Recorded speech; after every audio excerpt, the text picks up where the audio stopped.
Assalamualaikum warahmatullahi wabarakatuh. Selamat pagi, salam sejahtera untuk kita semua. Semoga pada pagi hari ini kita masih dalam keadaan sehat walafiat tanpa ada kekurangan satupun. Ya, pada materi sebelumnya mungkin kita sudah membahas tentang bagaimana pengertian motif ragam hias, lalu kemudian apa saja sih motif-motif ragam hias. Nah, bagi yang sudah lupa, motif ragam hias itu ada 4 macam. Yang pertama adalah motif ragam hias flora, yaitu tumbuhan. Motif ragam hias fauna, yaitu hewan. Lalu kemudian ada motif ragam hias geometris. Lalu yang terakhir adalah motif ragam hias figuratif. Nah, pada video kali ini kita akan belajar bagaimana mengaplikasikan motif ragam hias geometris ke dalam kehidupan sehari-hari. Nah, untuk pengaplikasiannya, motif ragam hias geometris itu akan diaplikasikan ke dalam bentuk baju batik tie-dye. Seperti apa pembuatannya? Mari kita lihat dan kita simak video berikut ini. Jadi untuk pembuatan batik tie-dye atau batik jemputan, alat dan bahan yang diperlukan adalah seperti yang ada di depan. Yang pertama, baju kaos. Baju kaos ini bisa menggunakan baju kaos putih atau baju kaos berwarna hitam. Ya. Terus kemudian bahan utama lainnya yaitu one tag atau pewarna pakaian. Jadi untuk pewarna pakaian di sini saya menyiapkan warna kuning, hijau, biru, dan merah. Nah, pewarna pakaian ini cara pencampurannya menggunakan garam dapur, ya, garam dapur.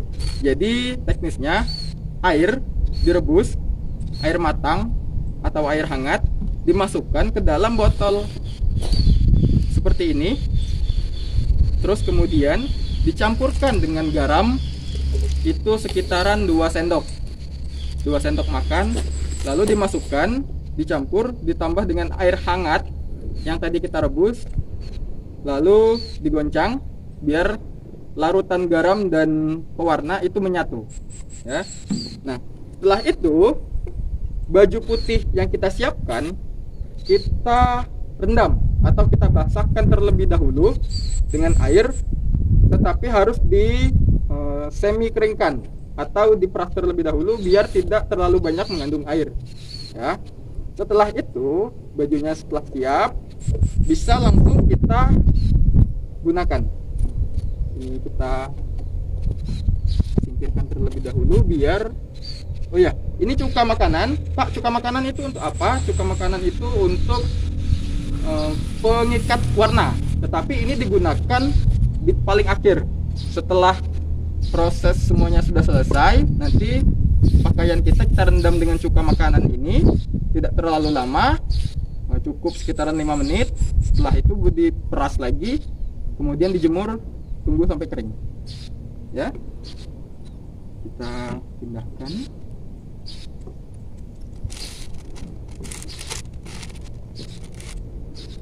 Nah, untuk menghindari baju berwarna putih ini kotor, karena memang berwarna putih cepat kotor, kita lapisi dengan plastik.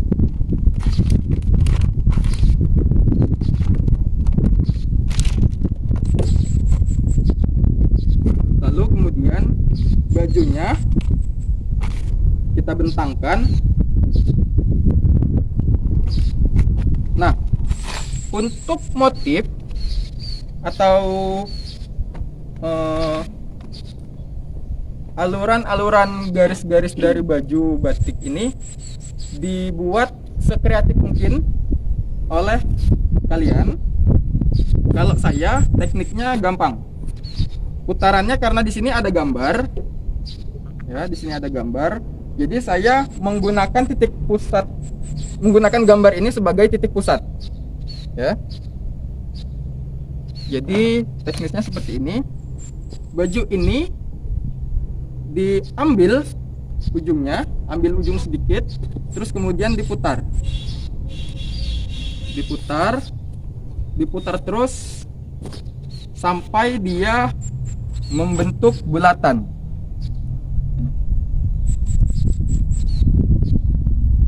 Nah, setelah dia membentuk bulatan, kita ikat dengan karet gelang. Iya, sebenarnya tadi ada karet. Ini diputar, silahkan nanti diikat. Biar apa? Biar dia tidak terlalu menyebar, ya. Dan juga, Pak, kenapa bajunya harus direndam terlebih dahulu menggunakan air, tetapi tidak langsung saja seperti yang baju kering ini langsung dibikin seperti itu aja, Pak? Karena ketika misalkan bajunya kering dan bajunya basah, ketika diputar, baju yang setelah basah itu lebih banyak dapat garis atau putarannya, jadi lebih mengecil istilahnya. Sedangkan kalau misalkan bajunya kering, itu putarannya dapatnya sedikit, ya.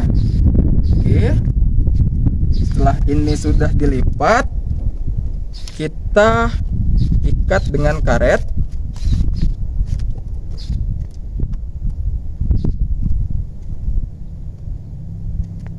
Biar dia tidak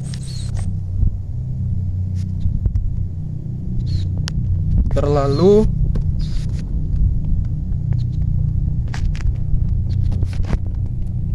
mengembang.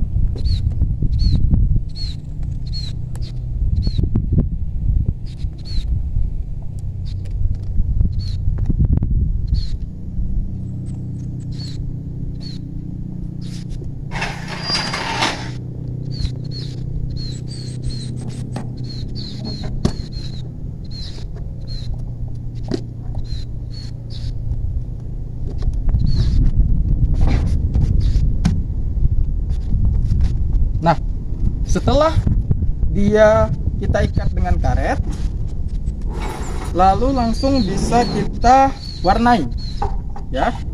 Kalau kemarin saya telah membuat menggunakan pewarna yang berwarna merah, hari ini saya akan membuat dengan kombinasi 3 warna.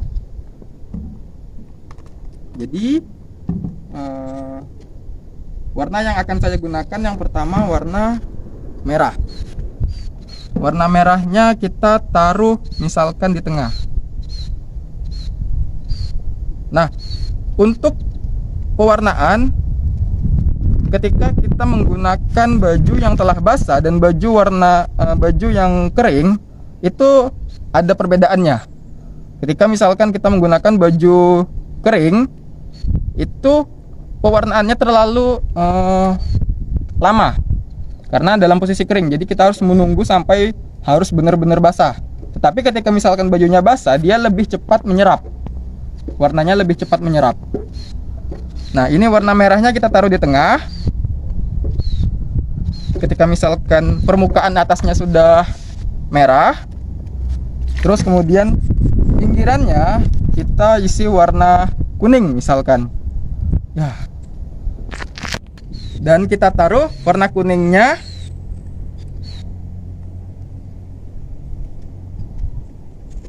setelah warna merah, ada warna kuning.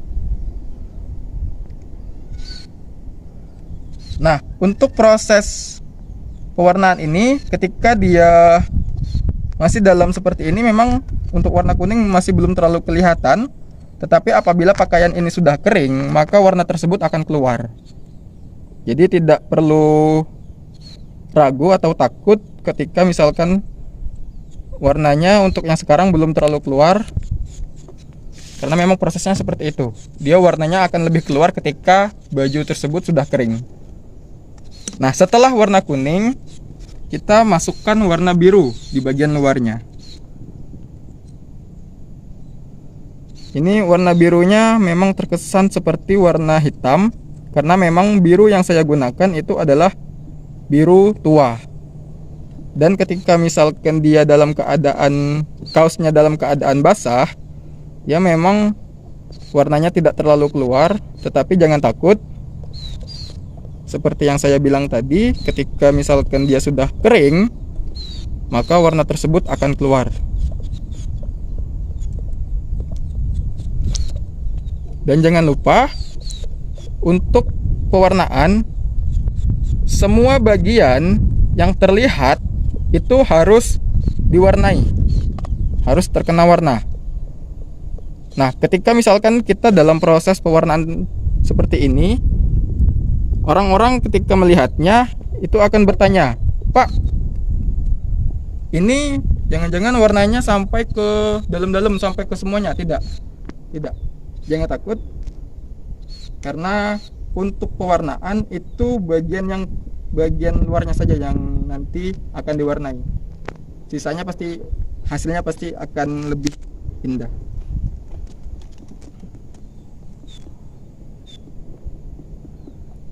Warna biru.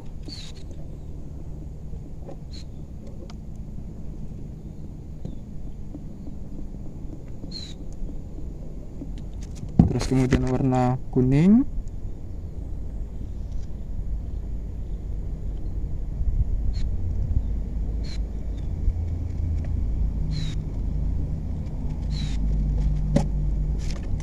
Terakhir warna merah.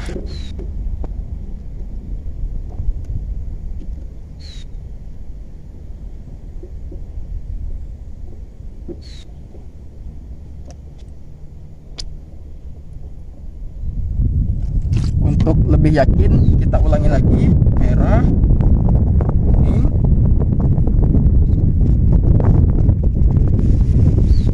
dan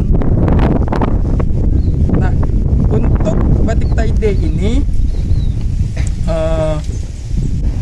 biasanya digunakan untuk mensiasati baju kaos yang telah kusam menjadi lebih layak pakai lagi.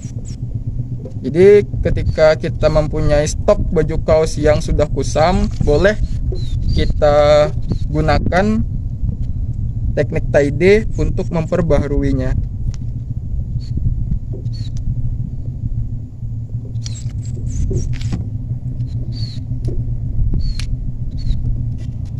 Setelah kita siram dengan warna ini, kita diamkan selama 24 jam.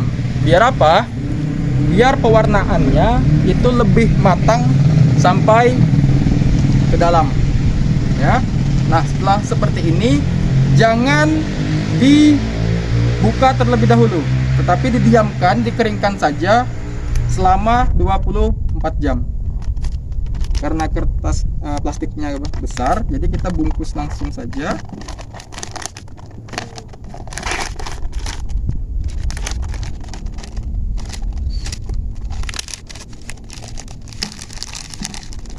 Kita ikat dengan karet dan selesai. Kita tunggu besok hasilnya.